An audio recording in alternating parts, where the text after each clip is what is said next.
Any kind of fundamentals that you've picked up when it comes to product marketing, like how to do it? You take, say, the launch of a product. Like any keys to success there that come to mind? Keys to success for launch of a product. I think one of the big things, and I'm going to sound like a broken record, but it's like a lot of people think it's like, oh, you need like a big splash with a product, and it needs to be like with product launches. I think a big thing that is understanding is like not every product launch is the same, right? So understanding that if you just make a big splash about everything, then like not all of it will resonate, right? If everything's a big deal, then nothing's a big deal. So knowing, right, the tiering of product launches and like the process of how you go about launching product. Like I think one thing that makes a successful product launch is how product marketing works with product.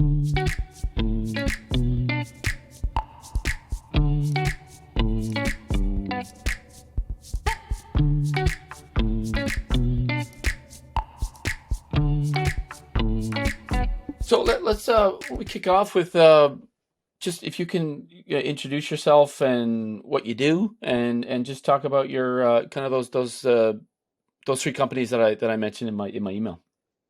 Sure. Okay.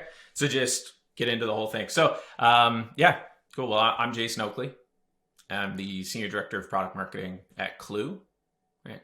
And I've been, so today I'm at Klue, but I've been in product marketing now for, I would say 6-7 years. I've been in SaaS, been working in SaaS for my whole career, basically. And before I got into product marketing, I was in, I got to have roles where I was in like an account executive. So I was in sales, I was in customer success. Like, as you know, Joe, we did, kind of entrepreneurial things along the way too, of, starting a couple small companies and stuff like that along the way where you do a little bit of everything. But yeah, about 7 years ago, I started product marketing at a company called Uberflip. And it's been like a process of just understanding, getting kind of just like learning about product marketing since then. And it's awesome. So like I really enjoying like the space of product marketing and the stuff that you get to work on as a product marketer. It's a really interesting role for anyone who's kind of curious about product marketing. It's one of those roles now where it's a ton of fun. You get to really kind of touch a number of different areas of the business. You have a lot of like strategic impact. I'm happy to like talk more about that, but tell you a little bit about the companies that I've worked. The last 3 companies that I've worked at, I've started as a solo product marketer and built out the teams from there. So today I'm at Klue. So if anyone's familiar with Klue, it's a Canadian company. It's based out of Vancouver mostly, but again, like everyone, it's there's people from all over Canada working there. But Klue's a competitive enablement company. So when you think today about how much, obviously how much competition's out there, like how fast markets can move, someone in their garage can like upend a market category so easily. So like competition is just growing. And companies need a better way to, one, stay on top of competition, but also enable their team, for example, like a sales team, to be able to like deposition a competitor or just have the tools and information, knowledge available to just compete and win more effectively. So Klue essentially allows you to monitor everything that your competitors are doing, source intel internally, and centralize everything that you know about your competitors, and then create content to actually enable your teams to like compete. So that's what Klue does. Before Klue, I was at a company called Chili Piper, and Chili Piper essentially was solving the problem of, you go to someone's website, you want to book a demonstration, like you book a demo page. A lot of SaaS companies, like any SaaS company would have that, and you'd be surprised how much people are leaving on the table by not responding to inbound leads like fast. So Chili Piper, solved the problem of someone comes to your website, they want to book a demo, qualifying that lead and booking the demo like right on the spot, and actually like doubling on average people's conversion rates there. So yeah, that was Chili Piper's a really, really cool company, and we had talked about this earlier, just like fully remote from day one. Really interesting kind of culture too. And that was like an interesting place to work. And then before that was Uberflip. So Uberflip's where I started as a product marketer, company based out of Toronto. And they were building a content experience platform. So content experience being this idea of, you think today there's so much content within an organization, like blog posts, videos, ebooks, white papers, video, like all kinds of content. And a lot of it goes unused. So Uberflip was solving the problem of like centralizing all the assets that you have, and then making it really easy to build out these kind of front end web experiences that are very like contextual. So pick, some curated content, build out a front end web experience for like, say, a prospect you're trying to target. If you're a sales rep, it could be a resource center, put on your website, it could be a microsite, an event site, stuff like that. So yeah, those have been the last three companies I've worked at and have done product marketing at. Cool. So, I'm big into like, what's the big lesson that you learned, across different experiences. So, like Uberflip, what did you take from that? If you were to boil it down, your experience there. Yeah, that Uberflip was interesting because that was my first look at like category creation from the lens of actually like being the person to work on it. And so it was very much like a crash course in, okay, what does it take to actually build a category? And it's not like it is a very tough thing to do, this idea of category creation. So instead of finding your niche within an existing category, like what if you can create your own category, become the king, and then become, with that, the whole flywheel of making you the, just kind of being the one to create a category, become the king. You will win that category. About 70% of the value in a category goes to the category king, right? So it's like, how do you create that category? What goes into it? And it's a ton of like thought leadership, a ton of content marketing, right? Like there's so much that goes into actually building it, and it is a huge company-wide effort, right? Everyone has to be on board. Everyone has to be aligned. You need to do it like continually like repeat and beat your drum in the market. And that was one of the coolest things about Uberflip, is this idea of trying to create something new, like this new category, and kind of take on some of these existing leaders like WordPress, for example, and try to show, why we're different, why people should care about this way, doing it this way. And so everything from, creating their own conference to like writing a book on it, like all of that stuff that everyone's kind of doing now, like Uberflip was, doing some of that very early on, like 5-6 years ago sort of thing. And it was very cool to like be a part of that. And there's things that I've taken from that today that I'm like, yeah, this is, with Klue, like we're also trying to create a new category here of competitive enablement. And it's a lot of the things that I learned at Uberflip, I'm able to take here too. So, that's definitely one of the big things that I took from Uberflip. I think too, just one of the things that I love about the companies that I've worked at. So like Uberflip, it was like a demand gen platform based around content and how to make the best use of your content. And so what I was able to take from that is, there I worked at in CS, and then I transitioned into product marketing, but just kind of understanding content marketing, understanding demand gen. Those are things I didn't work in, but like being able to talk to those people every day and build a product that solves their need, and to kind of have to be a subject matter expert in that, I learned about it, right? So like I'm able to pick up different things from all of my companies, just from the people that I work with and who we sell to. And it's interesting now, like when I do think of new companies that I go to, it's like, am I interested in the buyer? Like, am I interested in the problem that we're solving? Like, what can I take from that? Because with Uberflip, I learned about content marketing, demand gen. Chili Piper, you learn a lot about sales operations and just like also inbound lead generation and again, demand gen there. And then with Klue, like learning so much about competitive enablement, competitive intelligence, and all that, and all of that factors into my job. So it just kind of makes me better in the process too. And that's been like a bonus of it all. And just to wedge this question in there, like any advice on content marketing? If you were to boil it down. I think the big thing today is that you just see it's all about like community building, right? Like it's so hard to kind of spend ad dollars effectively, right? Like you think of, doing display, like paid advertising on like Google and LinkedIn and Facebook, all that. Like it's so saturated, and it's so hard to kind of break through a lot of the noise. So like it is, I think with marketing today, like content and like community is so important. So like what you're doing here with this podcast, right? Like this is, I even think today, like everyone's starting to catch on. So you're seeing so many people create a podcast, right? But it's kind of like, I think what you're seeing in marketing, and there's so many interesting people to follow, like Chris Walkers of the world and stuff like that, who are talking about this idea of, you can't really, marketing is like the idea of like a dark funnel and things like that. Like there's so many touch points that someone has. Like they might watch your podcast, and then go to LinkedIn and click on an ad, and you think that the money that you spent on LinkedIn is what actually is driving that lead. But it's all the touch points that came before it. Maybe a call from a sales rep. Maybe they watched your podcast. Like it's so hard to measure attribution that I think people are, just kind of, marketers always want to measure everything. And I think that,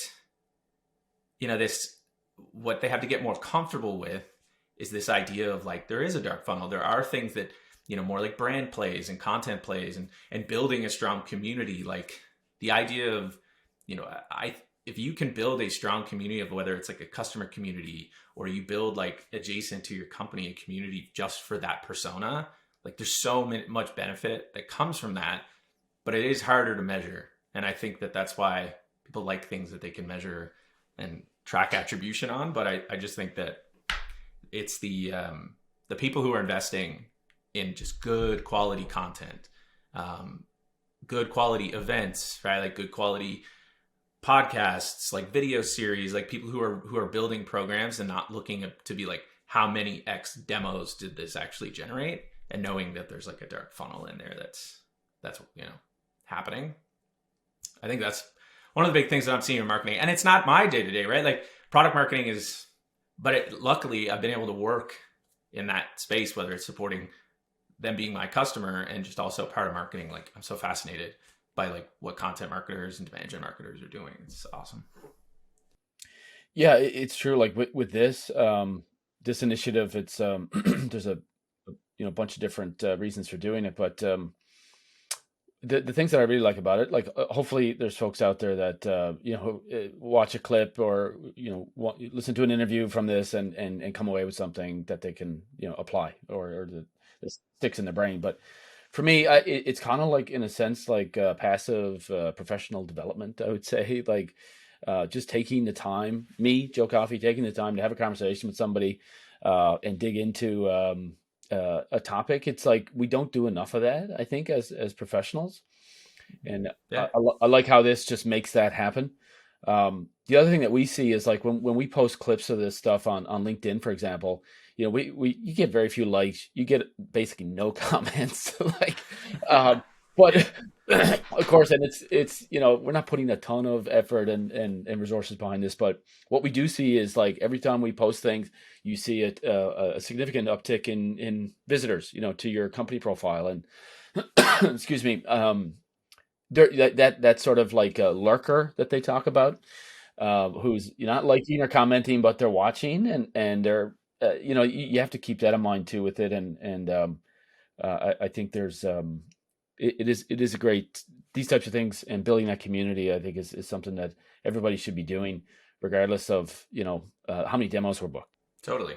Yeah. And I think like one of the big things too, to your point of, you put it on LinkedIn, like you do see some results from it, right? When you look at the big picture, but you might not see like likes and comments, but it just goes to show like you also have this, like, whether it's like a 30-second snippet of this interview, right, that you're going to stick on LinkedIn, it's like, that is an asset that you shouldn't just use on LinkedIn, like stick that in an email campaign or put that on. There's so, like, the distribution side of content, I think, is where a lot of people, still today, people are just like churn out content, new. And there's just so much, you can go back in your archives and just repurpose old content, but it's all just about distribution and the fact that you can like take a big pillar ebook that you might have written, split that into 10 different LinkedIn posts, or, right, like you could take content from that and go on like a Quora or whatever communities or whatever people are on. You can just repurpose all that, and it all just get more value out of like the content you're creating is like another thing that it's hard to do, because everyone's always like, if you're sitting back and you're not just creating new things, it seems like you're not doing your job. but the distribution side and like how to actually leverage the content is like so important too. Let's talk about Chili Piper. Just like the big thing that you walked away with there from a from a marketing perspective. I think the with Chili Piper, one when you like the problem that they solved with their product was like one of the things where you're like it's like an aha moment of how like speed, how fast you can follow up with a lead, like how that actually matters, right? So like the stat that we had was, you know, there's a number of stats of like on average it takes 48 hours to follow it. Like average company it takes 48 hours to follow up with a lead. Just things like that where you're like, how is that still the case today, right? But about a lot of people would come into the company and like of the demo requests on their website, they would convert maybe 40% of them to a demo, and they'd be happy with that. But then you make it instant where like right away they fill out your form and they can book a meeting, and then that becomes you increase that to like 70-80%. It's like, wow, it just shows like the speed. And I think that's one thing today. It's just like the buyer experience is like, it's so important. You take for granted things like how fast you can follow up with a lead. And it seems like common sense, but a lot of companies aren't doing it. So that's definitely like one thing that really like drilled in my head is this idea of like how fast are you following up with leads, make it instant, right? And just response times and all of that really factors in.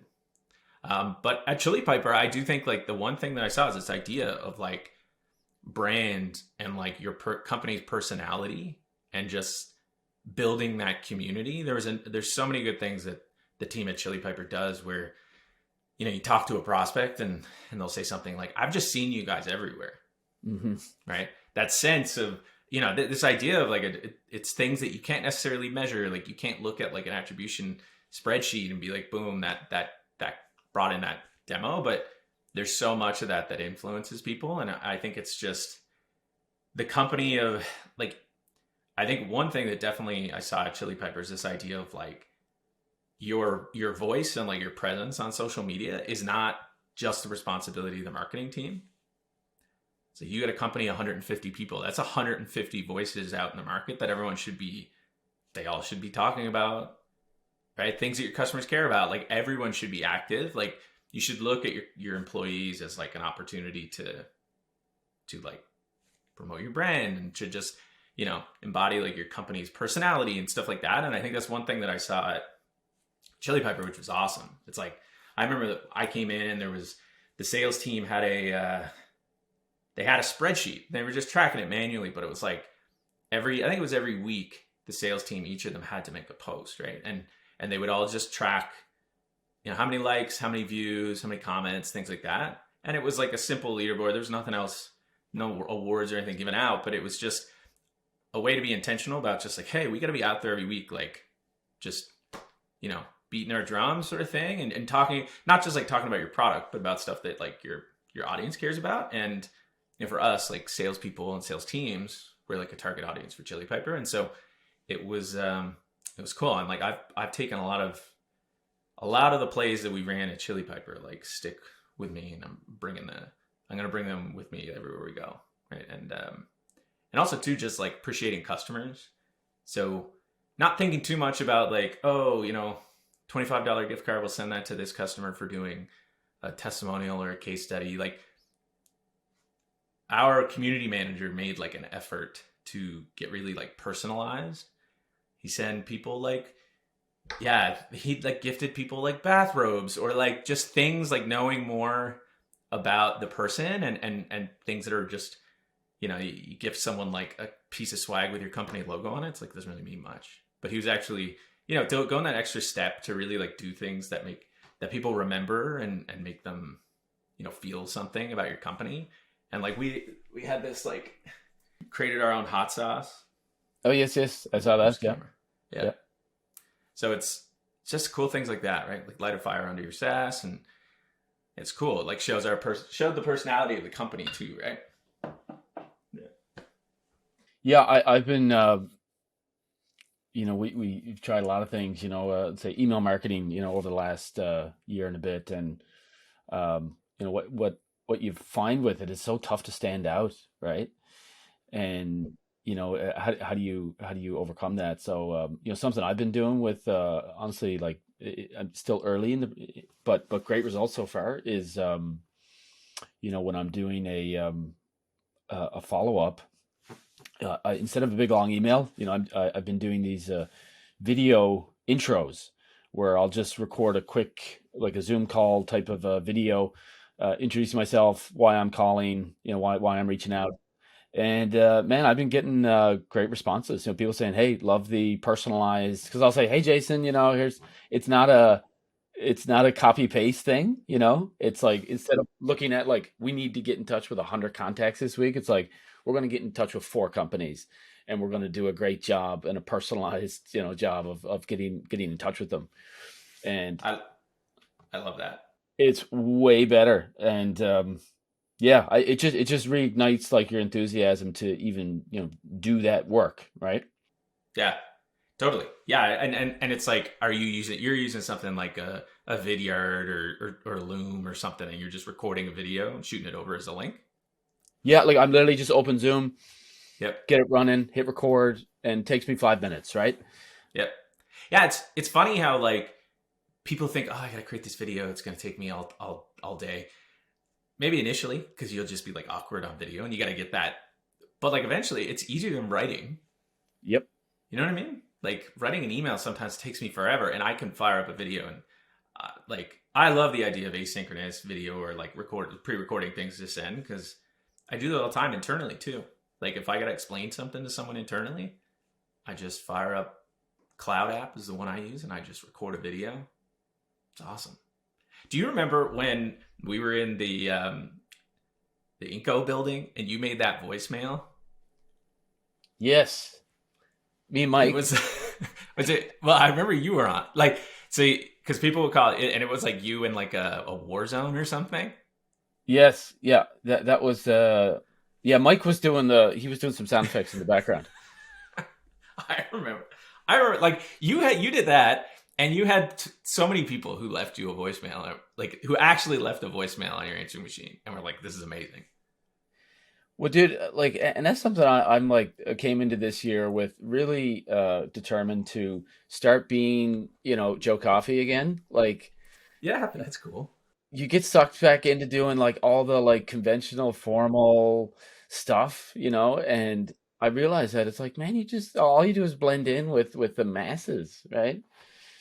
Yeah, So it's thank you for the reminder about the voicemail. oh my god. Well, I think that's one of the things is like, Joe, you always had that personality. Like that voicemail is the perfect example of like the Joe Coffey personality, and it showed too. And like I remember the early campaigns you were doing with like Subaru and stuff like that. Like just stuff where, yeah, I do think it's one of those things where you gotta.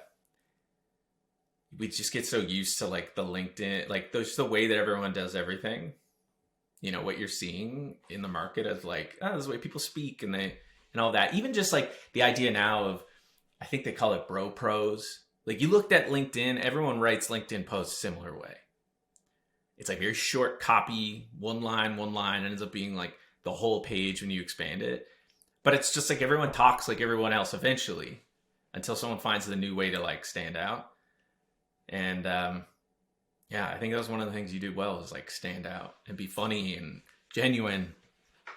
And I think that that's like when you could get like that with a brand and in marketing, I think those are the companies that do really well. I think it depends on your industry too. Obviously, like I think that's one of the reasons I like SaaS so much is because it's just very, B2B SaaS. Like it's very. I think it's just a market that's very open to that sort of like personality and a little bit of like cheekiness sometimes and stuff like that. Like it's yeah, it's nice. Moving on here, like let's talk about product marketing. And you're clearly enthused about product marketing, and just take us through it. What talk about it, what it is, what are the keys to it, and what do you enjoy about it? Yeah. Well, product marketing, when I think of product, like when I first got asked to be a product marketer, so like I was in, as an Uber Flip, I was CSM, and I had like, I'd done some entrepreneurial stuff where I was just like, I was forced to be a marketer. So like growing up, like in university and stuff, like I just picked up skills as I went. When I started in SaaS, I was in sales, and then when I started at Uberflip, I was in CS, like account management, and then, but I always like took on extra projects that were more like marketing related, doing like customer presentations, or like building out this like a pitch deck for the CS team, or like doing videos, that sort of thing. So I always and I knew our product really well and our customer well. So I was kind of lobbying internally to try to do customer marketing. Like, hey, could I be like a marketer within the CS team that does XYZ? And our product marketer, we had one product marketer at Uberflip at the time, and then they left. And so the CMO came to me and he was like, instead of customer marketing, what do you think about product marketing? And at the time, I had really no idea what it was. Like, I just assumed product marketing. Like, I'll just do marketing about the product. But in a product company, it's like the lines are very blurry. So I didn't understand. And he was like, it deals mostly with like go to market. And I had no idea what go to market went. So I feel like ever since then, it's been like a journey of just, and at the time, like 6-7 years ago, product marketing was a function. But I feel like since then, product marketing has become like so much more understood. And there's like communities out there for anyone here who's interested in product marketing. Like, check out the Product Marketing Alliance, Product Marketing Community, right? There's a number of these communities out there. I just think like education around product marketing and like the status of product marketer within a company is starting to just like grow, to become more strategic. But when I think about what a product marketer does, when I think about product marketing, it's almost like the earliest form of marketing that you could think about, right? Like before there were things like, paid ad campaigns and before like marketing was basically like, okay, who are we competing against? Who's our buyer? What do they care about? How do we position this in the right way to say why we're different from the competition and why they should care about our product? For product marketers, like that's a big part of our wheelhouse. It's positioning and messaging.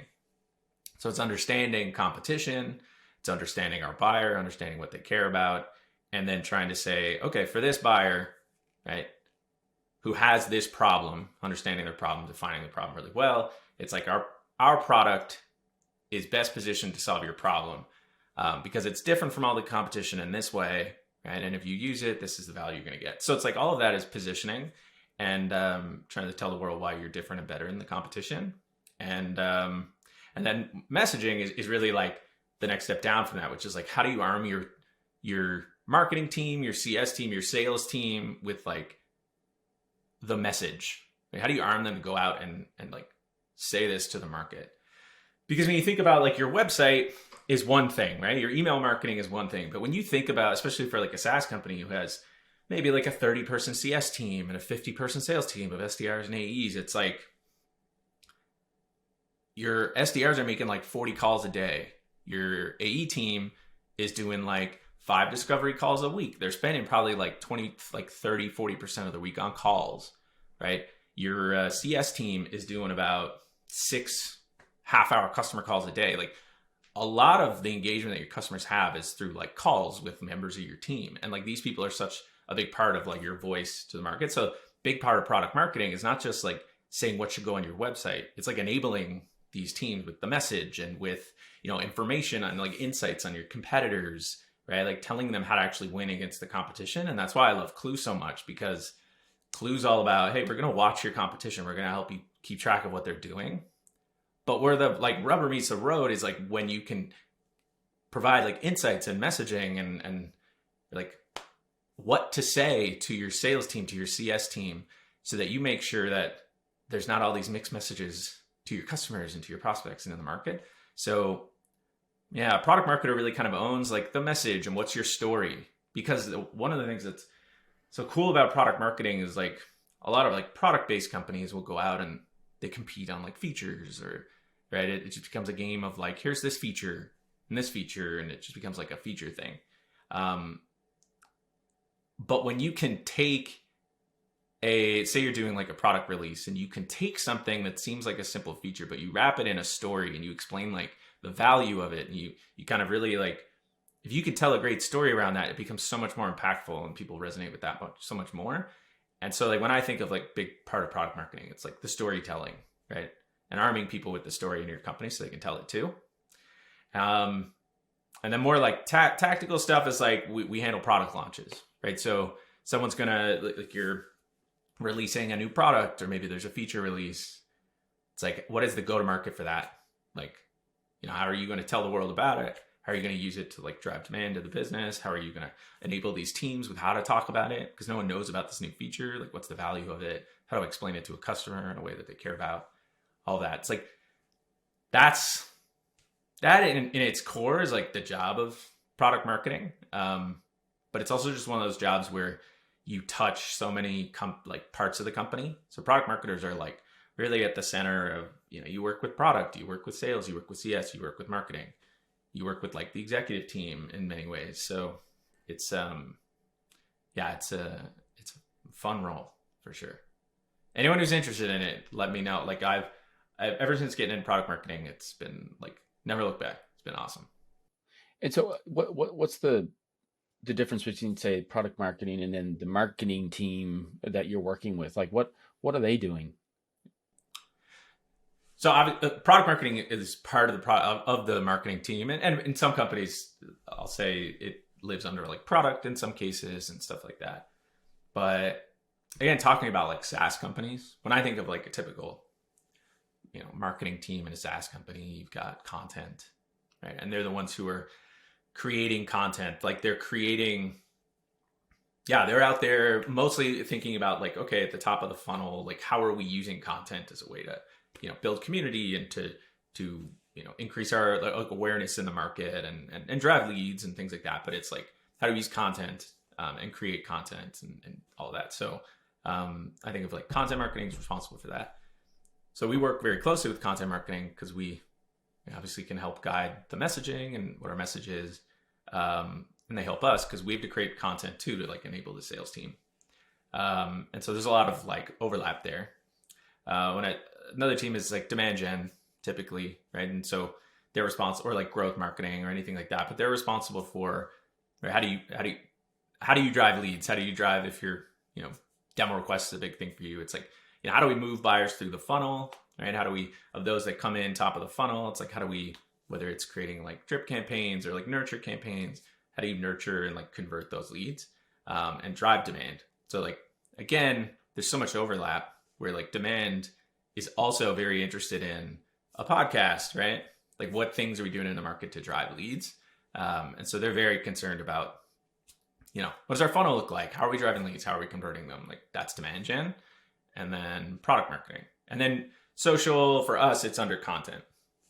But again, thinking about like all that content that you're putting out in the market. But I think of those as like the three pillars. And then ops, which is handling all like the plumbing and the tech that, right, making sure all the systems work within marketing. And so any kind of fundamentals that you've picked up when it comes to product marketing, like how to do it? You take, say, the launch of a product, like any keys to success there that come to mind? Keys to success for launch of a product. I think one of the big things, and I'm going to sound like a broken record, but it's like a lot of people think it's like, oh, you need like a big splash with a product, and it needs to be like with product launches. I think a big thing that is understanding is like not every product launch is the same, right? So understanding that if you just make a big splash about everything, then like not all of it will resonate, right? If everything's a big deal, then nothing's a big deal. So knowing, right, the tiering of product launches and like the process of how you go about launching product. Like I think one thing that makes a successful product launch is how product marketing works with product, and ideally earlier on in the process.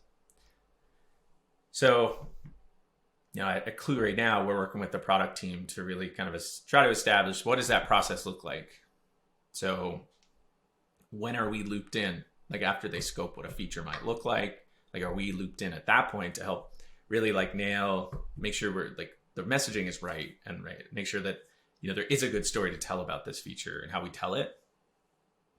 And then, having us just kind of looped in on the process so that ideally the goal is that it's just not like, boom, one day you walk in and there's a new feature in your lap and they're like, surprise, and you have to go now and market it. Like that's what you don't want. So it's like there's much more to launching a product than what you see on someone's website or in social and stuff. And then the other is enablement, because like everyone in your company, a lot of a product launch is just internal education. So it's just making sure that everyone in your company knows what it is, knows how to use it. Like if someone's demoing it, it's like nothing worse than a sales rep who kind of opens up their demo instance and it's like completely new, right? And so like the credibility, like so a sales team can be confident in the way they sell it. There's so much of like the internal side of product launches that a lot of people like don't think about, and it's hard to do because it's easy within your like so many people just think about like the things get the most attention and it's like what's out in the market, but so much of the internal stuff and the education is a big part of product launches. Mm-hmm. Yeah. Cool. Yeah. Are you working with, sorry, Joe, are you working with SaaS companies? Like, do you work with SaaS companies or, yeah? Yeah. Yep. We have. Yep. Have you worked with any of them on like product launches and stuff like that? Yeah. So like one of them would be Metric Aid, based in Ontario there. Our core business really is the company, like they came to us, they said, our brand is needs to be refreshed, especially when it comes to their website. They were struggling with how to talk about their different service tiers. They'd added, kind of a lower tier, like a sort of a an economy version of their premium service. How do we talk about these? And so we did all that work, which got rolled up in a new website. We did key marketing materials like explainer videos and sell sheets and different things. And then the B2B marketing campaign piece, we worked with they hired a digital marketing kind of expert to lead that part. And on campaign work like that, we're supporting somebody like that with the creative that they need and so forth. So Clear Risk, last year we did a revamp of their website, and help them with similar things, right? So that's kind of the scope of when we're working with SaaS companies. That's the types of things we're doing. And what do you think about like, what's your take on how to, like, when it comes to how to position and like having message, like how you actually, what your message to the market is or the story you tell about a product? Like, I guess it sounds like you've been involved in that process of like, hey, like what is our story for, say, Clear Risk's new website or anything like that? Like, I guess, what have those conversations been like? I mean, we talk about value creation. That's something that we go to say, like, really try to put a face on the person that is going to really benefit from this product, um, and and make sure that we're also really understanding the decision makers that will be above that beneficiary, if I could call it that, to make sure that we understand what information they're going to need to bring to those decision makers, about why this is the right product or service to purchase. So value creation, it's like it's easy to get caught up in just like features and benefits. You need to go deeper than that to get into what is the intrinsic motivation, right? Or we call it self actualization. Um, so for example, like with Clear Risk, it's like buying like a software that tracks incidents, in the business for a risk manager. Yeah, there's a bunch of like time savings and organization benefits and different things that come from having that software. But ultimately, if you dig down into it with that person, really, with them having a more efficient way of collecting and interpreting data, now they're able to bring insights to, for example, the CFO, that say, hey, I looked at this data and here's a trend that I'm seeing, and it's a risk for us. It could cost us X amount of dollars down the road.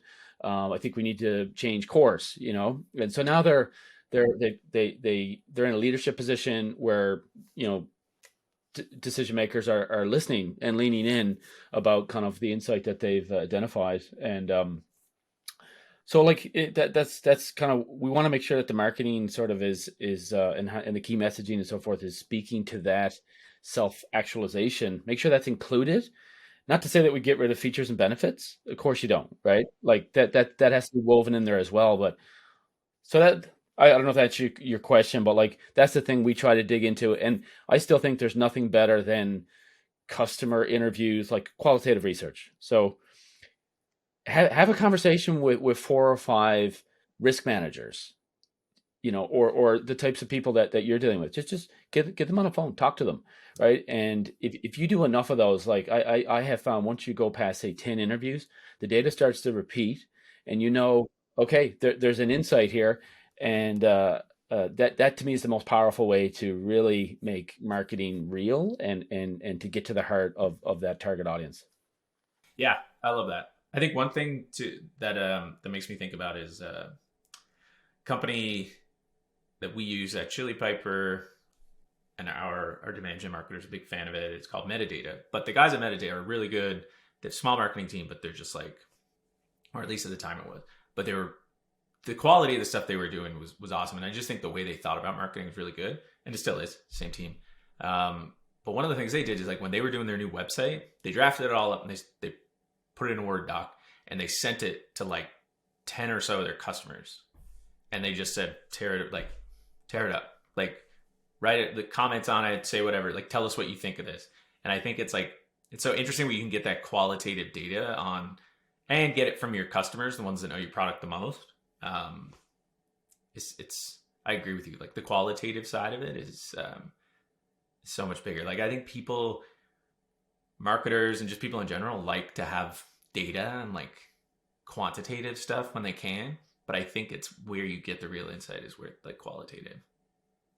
Yeah, yeah, and you'll perfect that information over time, and you'll add to it and optimize it, but it can give you a really strong starting point, like really quickly and cheaply. And I just from the beginning, I've that's been my instinct, is to go straight to that human being and gather the information there, right? Yep. Excuse me. Agree. Um,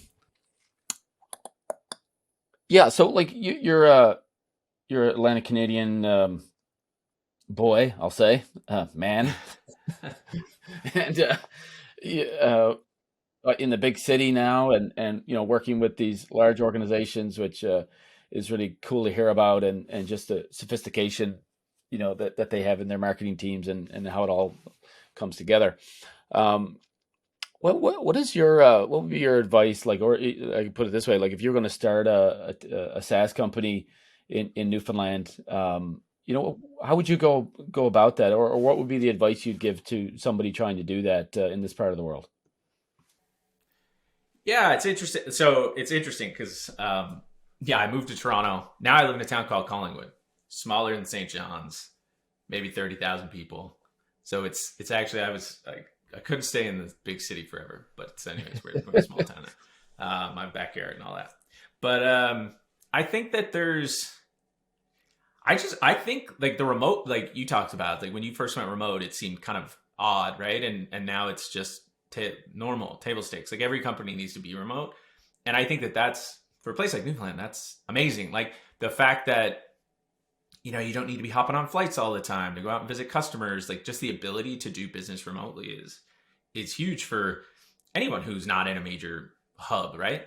Like, it's so I think for that reason, it's leveled the playing field for, like, so many people, because you can find talent everywhere. And I think that it's got good sides and bad sides, because it means you can find talent everywhere, but it means your talent that you used to have in your back doors can also find jobs everywhere, right? And I think, like, the job market's become it's kind of like a job seekers market sort of thing out there, like, which can be challenging. But I just think, like, the remoteness of everything is just huge for, in my opinion, a place like St. John's, or Newfoundland in general, where you're trying to start a startup, and there's a couple big names in town that take a lot of the good local talent. It's like you can find people everywhere, and I think that that's, like, a big thing. So I think if I was going to start a software company in St. John's, and I'm sure that a lot of startups are doing this, where you're not just looking at your backyard anymore for talent, and I think that that's, like, a really important thing. I also just wouldn't. I think that there's going to, like, I don't know, coming to Toronto and just working at these companies who are selling, everywhere. And even just, like, my time at Verifin, it's like, you're not just selling within Newfoundland, obviously. You're not even selling within Atlantic Canada, you're selling everywhere. Right. And I think just like the idea of like looking globally and it's like, hey, we're building a product that people can use everywhere. It's not just selling a product or a SaaS product or whatever to people within like our geographic area or like somewhere like close by, I think is like a really big thing. But yeah, if I was to start my own SaaS company in St. John's right now, it's a really good question. It's like an awesome question. I think I would build a shed like you did, and I would work out of my backyard. I definitely wouldn't have I don't think I would have an office space. I would do it remote for sure. I think that's like one big thing. I don't think I'll ever go back to like a full-time office. And I think like in terms of the strategy I take, I would just want to build a really strong community. I think I would start early and I would look for like a very, the whole idea of like focusing on a niche. Like, if I'm, say 2 years from now, it's like I've been able to, build a following in product marketers, for example. It's like, what is a very specific pain? If you can build a community before you build your product and be able to understand like, hey, I have like, even if it's like 100 product marketers at the ready that I can tap to be like, hey, do you all have this problem? Like, is there a specific problem that you're all struggling with? And what if I made a solution for that? Would you pay me X for it? It's like going about it that approach versus I've even made this mistake in the past where it's like, you haven't validated it enough to know that there's an existing, if you built it today, people would buy it tomorrow. And I think that so many of the good like software companies who like bootstrapped and like have been able to do that, did it where they built the community first and then they found a product they could sell to them. And I think that that's like, it's such a great way to do it where you don't need like a pile of VC money and you know what I mean? Like you can grow more organically and you can do it and you can be confident in like what you're building, and the fact that you can build a business around this is really cool. And I think if I was going to go that route, I would probably do more of like the, start small, start with a community, grow more organically, and try to do it that way. And yeah, I think but it's a good question. What would you do? Obviously, I know you have your own company. If you were to start over again.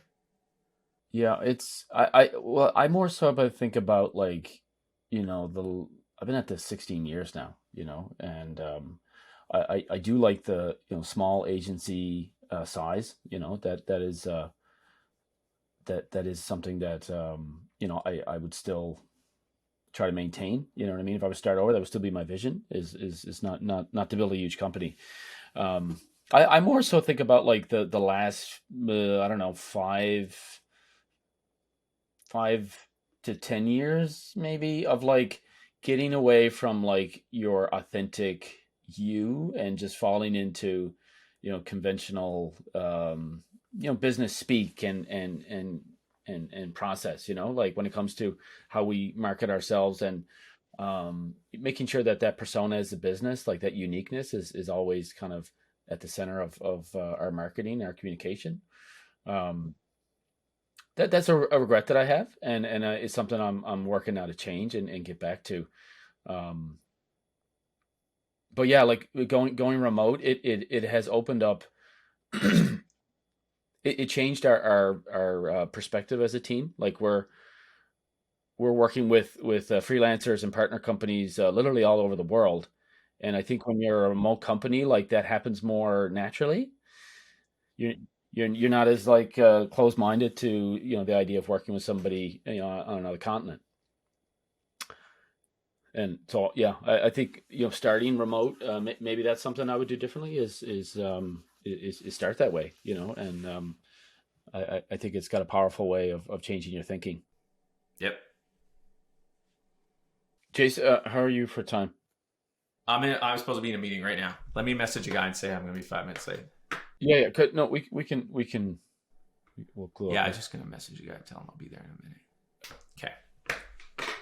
So final question is, what would be your advice to Atlantic Canadian businesses when it comes to growing their business?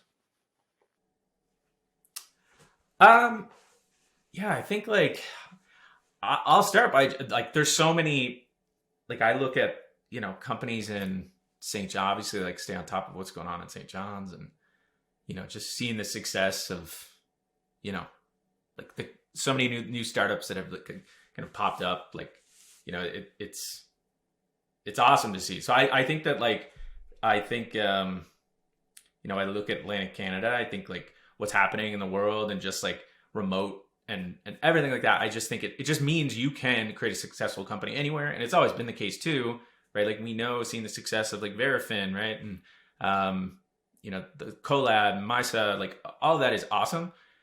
And so I guess all I'm saying is, there's having come to like Toronto and there's no different, same talent, same people, everyone's capable of doing all this stuff. And it doesn't matter where you live, especially today.